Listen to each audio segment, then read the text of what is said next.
Here is your Africa True Story, Africa-wide, how France is forcing 14 former colonies to pay for colonization.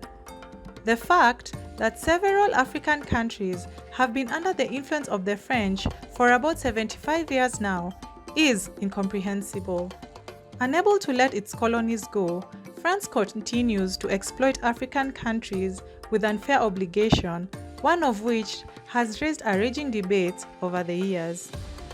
Dubbed colonial tax, the infamous obligation on CFA franc zone members requires them to keep 50% of their foreign exchange reserves in an operational account held at the French treasury.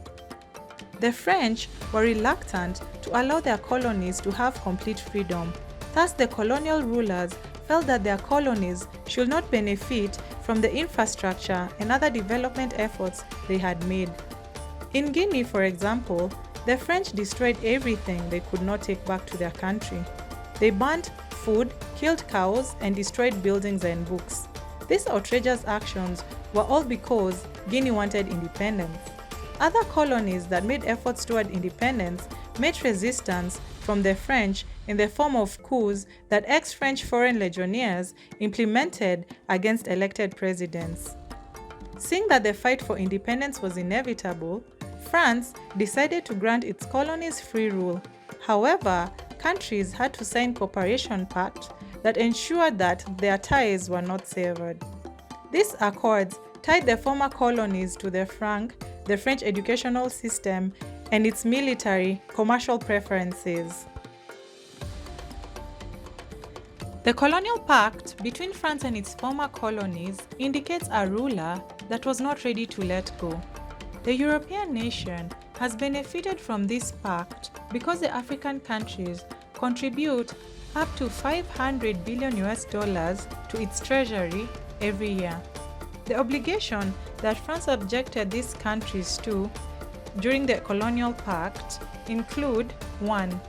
Paying for the infrastructure France built during colonization. 2.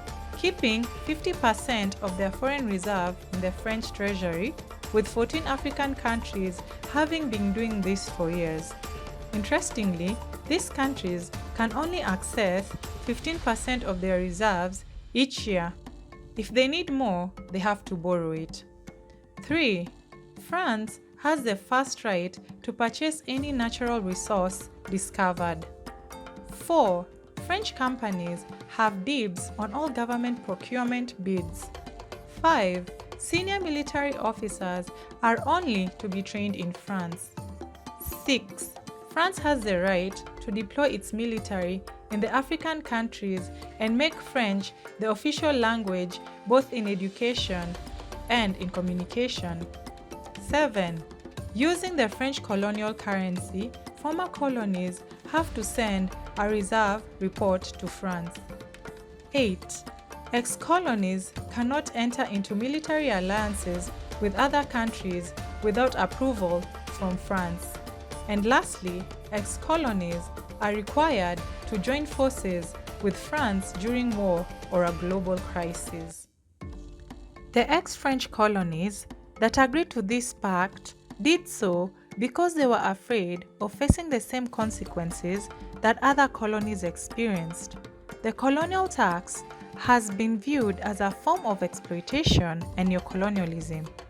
This is because the countries do not have control over their own currency and France is seemingly holding them hostage.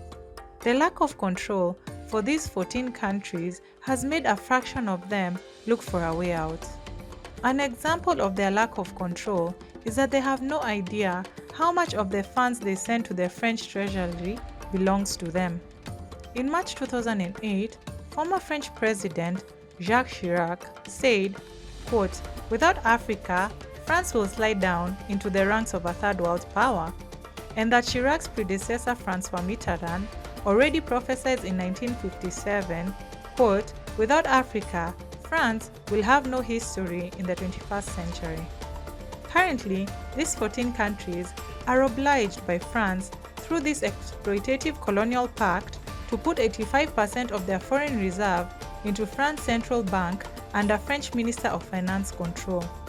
African leaders who refused are either killed or victims of coups, while those who obey are supported and rewarded by France with a lavish lifestyle while their people endure poverty and desperation.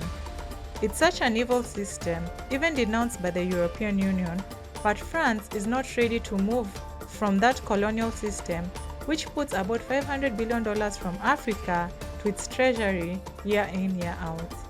African leaders are often accused of corruption and serving Western nations' interests instead, but there is a clear explanation for all that behavior.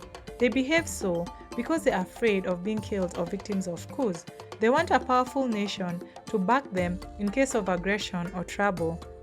But, contrary to a friendly nation protection, the Western protection is often offered in exchange of these leaders denouncing to serve their own people or nation's interests. France is indebting and enslaving Africans by means of Africans' own wealth.